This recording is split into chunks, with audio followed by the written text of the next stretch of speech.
a victim of disgraced entertainer Rolf Harris described him as evil as news of his death was confirmed.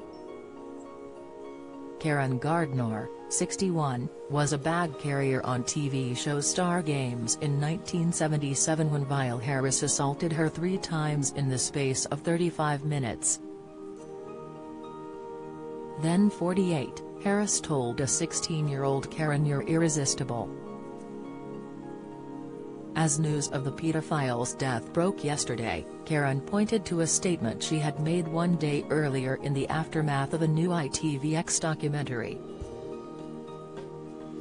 In that, she said, "Very few of us escape the impact of evil people. What we have to do is expose them, share and stand together to dilute the pain." For me it was #Rolf Harris, but he inflicted much worse on other girls. After his death aged 93 was announced, it emerged that Harris had been cremated in a secret ceremony. The family favorite turned convicted child sex offender died in his £7 million mansion on May 10. His death certificate was registered yesterday, confirming he died of neck cancer and frailty of old age. Shortly afterwards his family released a statement via Harris's solicitor, saying, "Rolf Harris recently died peacefully surrounded by family and friends and has now been laid to rest. They ask that you respect their privacy. No further comment will be made." Harris died just days before a documentary aired on ITVX named Rolf Harris, Hiding in Plain Sight, in which victims waived their right to anonymity to reveal how the pervert humiliated young girls and sexually assaulted women over decades of his life. The fallen TV star was diagnosed with neck cancer last year, having been freed from prison in 2017. He was convicted in 2014 of 12 counts of indecent assault on 4 girls. They included an 8-year-old autograph hunter, 2 on girls in their early teens and a catalogue of abuse against his daughter's friend over 16 years. His biographer William Merritt told the Mirror he had spoken to Harris at the start of the year and that he had appeared to be on the mend after surgery. But neighbors said an influx of care workers were seen entering Evil Harris's house 1 week before he died. On May 10 a funeral director's van was spotted at his home, prompting days of speculation about his ill health. His death was yesterday registered at Maidenhead Registry Office by former personal assistant Lisa Ratcliffe, who spends her days at Harris's pad. In the UK, a death legally has to be registered after 5 days. But family can bury or cremate a body with an interim certificate from a coroner before registering the death.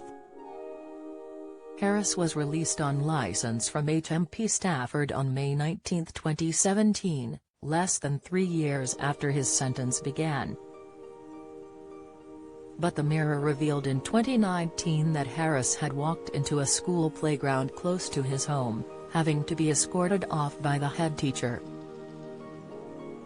Cops had to remind the artist of his license conditions. Neighbors in Harris's exclusive neighborhood had confirmed his death to the Mirror shortly after he passed away, but his family had refused to comment.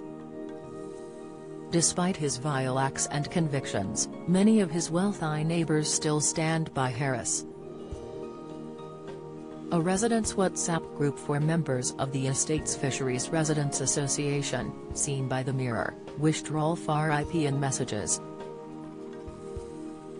One neighbor told the Mirror immediately after his death, "People around here were very conscious of what happened last time, when the Mirror revealed Rolf had walked into a local schoolyard, so they wanted it to remain quiet until all the members of his family and close friends learned about it. I know he has been ill for some time. He used to be out in his garden from time to time." She said he was the life and soul of residents' street parties. Rolf's wife Alwyn is believed to still be in the home. Their daughter Bindi, 59, refused to comment when approached by media last week. Before his death, Harris was being sued by an alleged victim who claims the disgraced pedophile sexually assaulted her at an Australian adventure camp when she was 10 years old and in foster care, in 1982. She says after one of Harris's performances, she and other children were introduced to him.